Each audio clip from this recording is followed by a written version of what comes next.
Voltando para a nossa lista aqui, né? Principados são territorialistas, tá? Potestades são espíritos que atuam em áreas específicas. Aquela coisa que eu disse, de um lado o dom redentivo de Deus, né? Do outro lado, a potestade vem para te levar para o antagonismo daquilo que Deus te criou para ser. Os dominadores deste mundo tenebroso são o que naquela lista lá eram os domínios, as dominações.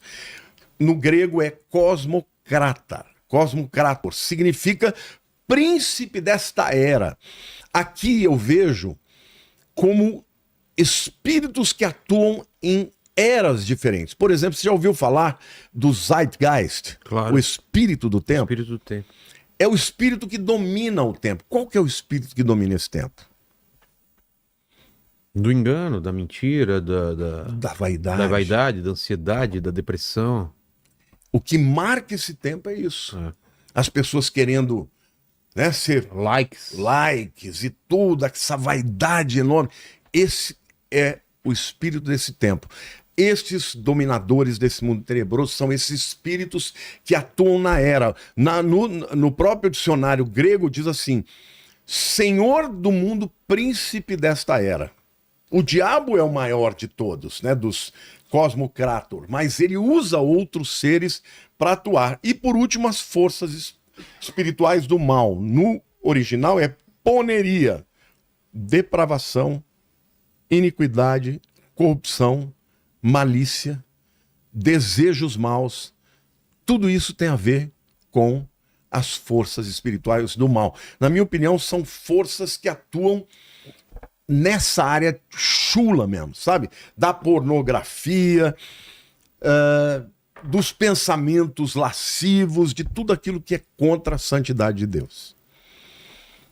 Bom, voltando agora para os seres celestiais.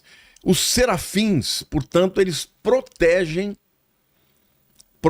a santidade de Deus. Eles estão no trono. Serafim não entra nas coisas desse mundo. Alguns dizem que eles são os seres mais extraordinários, porque eles estão próximos da glória de Deus. Só eles suportam a glória de Deus, mas mesmo assim eles têm que cobrir os olhos, né? Tem a ver com santidade, o texto de Isaías 6 é o único que aparece este nome, e ele, na verdade, ele sai do altar, pega a brasa e purifica a boca de Isaías para que ele se tornasse o grande profeta que foi. Querubins. Querubins é um pouco mais interessante porque ele aparece 80 vezes na Bíblia. É muito mais... Pô. Agora, quem são os querubins? Primeiro, são aqueles que guardam a santidade de Deus também. Mas não só nas regiões celestes. Estranho, porque na representação de quadros, querubins são aqueles menininhos, né? Não existe nada mais fora. Então. Os anjinhos bonzinhos. Vê se né? acha essas pinturas que tem querubins, são sempre menininhos, né? Não tem nada a ver. Olha aqui, ó, na Bíblia, a primeira vez que aparecem os querubins é no livro de Gênesis, quando o homem peca. Veja, se o homem tivesse acesso, depois de ter pecado, à árvore da vida, ele ia perpetuar o seu estado pecaminoso.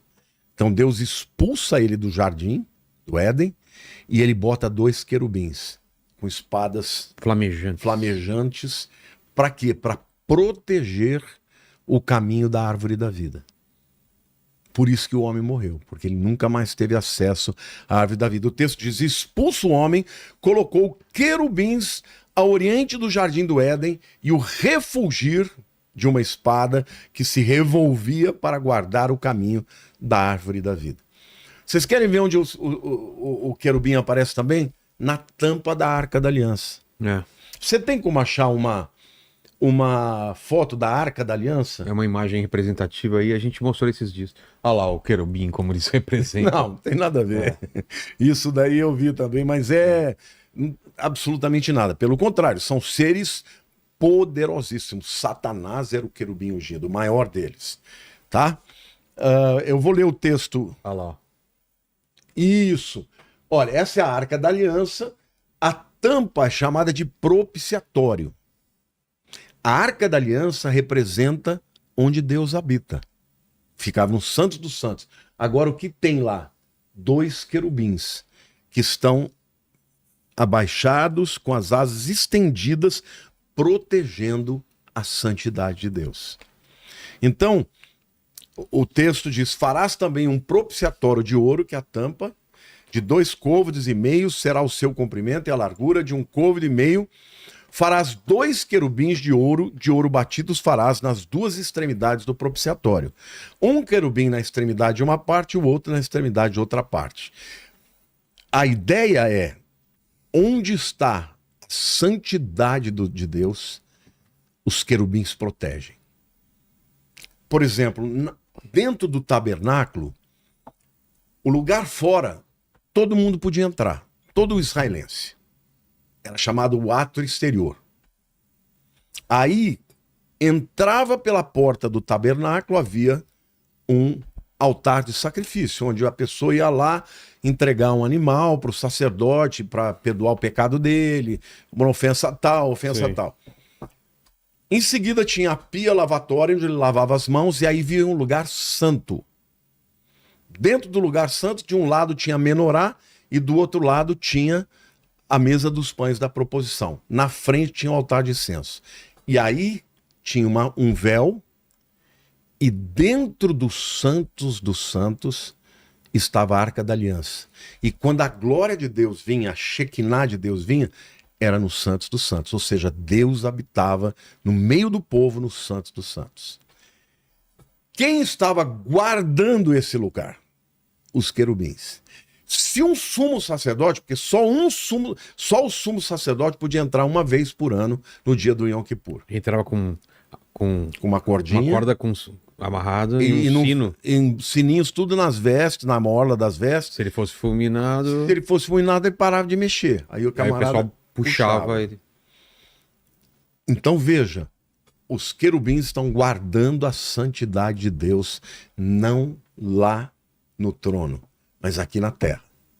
Tanto na porta do Éden, para que o homem não entrasse e tivesse caminho, acesso à árvore da vida, quanto no Santos dos Santos. Os querubins, portanto, são seres poderosíssimos, e Lúcifer é chamado de querubim ungido.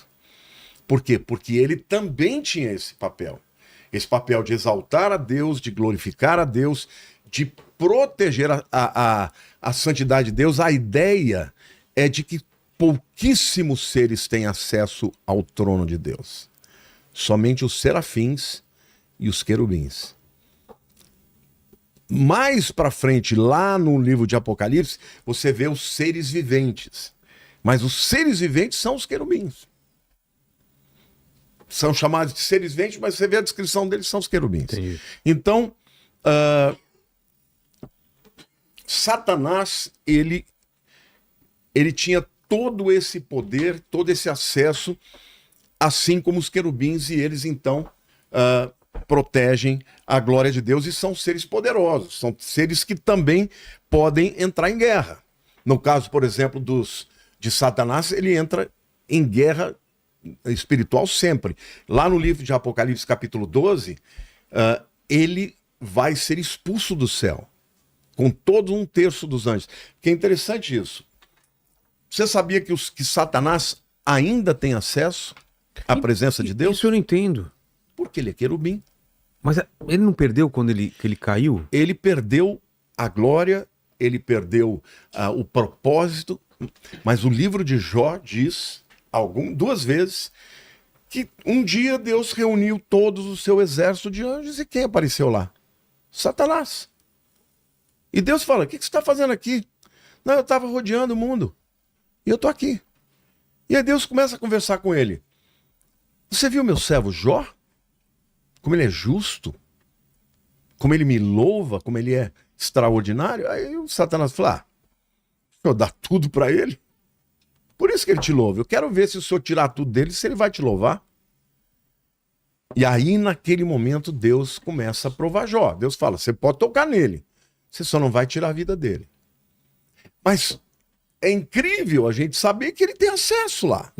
Algumas pessoas vão até dizer: não, mas depois que Jesus morreu, ele não teve mais acesso. Não é verdade. No livro de Apocalipse, capítulo 12, eu vou até ler aqui para você, não está no script, mas eu vou ler. A Bíblia fala de uma guerra final. Quer ver, olha? Houve peleja no céu. Apocalipse, é o futuro, ainda não aconteceu. Miguel, o arcanjo, e os seus anjos pelejaram contra o dragão. O dragão é o diabo. Também pelejaram o dragão e os seus anjos. É guerra de reinos. Todavia não prevaleceram, nem mais se achou no céu o lugar deles. Eles estavam no céu guerreando. E foi expulso o grande dragão, a antiga serpente, que se chama Diabo e Satanás. O sedutor de todo mundo, sim, foi atirado para a terra, e com ele os seus anjos. Então ouvi grande voz do céu proclamando: agora veio a salvação, o poder, o reino do nosso Deus e a autoridade do seu Cristo, porque foi expulso o acusador dos nossos irmãos, o mesmo que os acusa de dia e de noite diante do nosso Deus. De dia e de noite ele vai lá para dizer: ó, o Vilela, olha o que ele fez, olha o Lamartine, olha lá. Ele faz isso de dia e de noite, ele tem acesso ainda. Mas quando acontecer essa guerra, que é bem na metade da grande tribulação, ele vai ser expulso imediatamente e nunca mais vai ter acesso. E aí o texto continua dizendo: olha, foi expulso o acusador dos nossos irmãos, o mesmo que os acusa de dia e de noite diante do nosso Deus. Eles, os irmãos, né? Pois o venceram por causa do sangue do Cordeiro e por causa da palavra do testemunho que deram. E mesmo em face da morte não amaram a própria vida. Por isso festejai aos céus, e vós os que nele habitais, ai da terra e do mar, pois o diabo desceu até vós cheio de grande cólera, sabendo que pouco tempo lhe resta. Sabe como é que a gente vence o acusador? Pelo sangue do Cordeiro, aquilo que Jesus fez na cruz. E pela palavra do testemunho. Então, Vilela, quando o inimigo vem acusar, a Bíblia diz: se confessarmos os nossos pecados, ele é fiel e justo para nos perdoar os pecados e nos purificar de toda a nossa injustiça. Mas a gente vence também dando testemunho do que Cristo fez. Então, ao invés de você falar: estou ferrado, não tem chance para mim. Não, Senhor, eu pequei, mas Jesus morreu na cruz por mim, os meus pecados foram perdoados, eu estou limpo na presença do Senhor. E dessa maneira a gente vai vencendo enquanto não chegar esta hora final em que Deus falou: agora basta, agora você não tem acesso nunca mais, sai daqui você e os seus demônios. Então, ou seja, Lúcifer, ele ainda continua atuando com grande poder. Jesus, quando ele está chegando perto da hora da sua morte, ele diz assim: eis aí vem o príncipe deste mundo. Ele não está falando de principados de regiões. O príncipe deste mundo. E eu não tenho nenhuma parte com ele. Quando Satanás tentou Jesus 40 dias no deserto, ele propôs 3 coisas para Jesus. Primeiro, que ele transformasse a pedra em pão. Essa é a luta da carne. Depois, ele levou ele lá no pináculo do templo, que é um lugar alto, e falou: se joga daí, porque se você se jogar, está escrito que Deus dará ordem aos anjos para que te sustenham. Ali ele estava atacando a alma, a mente de Jesus. Será que ele vai mesmo te sustentar? E por último, ele tentou o espírito de Jesus. Se você me adorar, prostrado, eu te dou todos os reinos desse mundo. Veja o que ele queria fazer. Jesus já é Deus. Ele sempre teve adoração no céu. Só que ele está dizendo: eu vou te dar esses reinos aqui, não são teus, são meus. Os reinos desse mundo. Jesus não falou: não, esses reinos não são teus. Jesus só falou: só o Senhor teu Deus te adorarás. Então, de fato, os reinos desse mundo, esses presidentes, esses caras poderosos que apertam um botão e matam e destroem e fazem acontecer, eles não estão sendo dirigidos por Deus. Eles estão sendo dirigidos por Satanás. Então essa é uma guerra espiritual que acontece e vai terminar quando Cristo vier. Agora, enquanto isso, nós que servimos a Deus, que somos de Deus, a gente pode resistir. Pode fazer com que ele tenha limitações no seu poder. Tem mais alguma pergunta aí, Lene?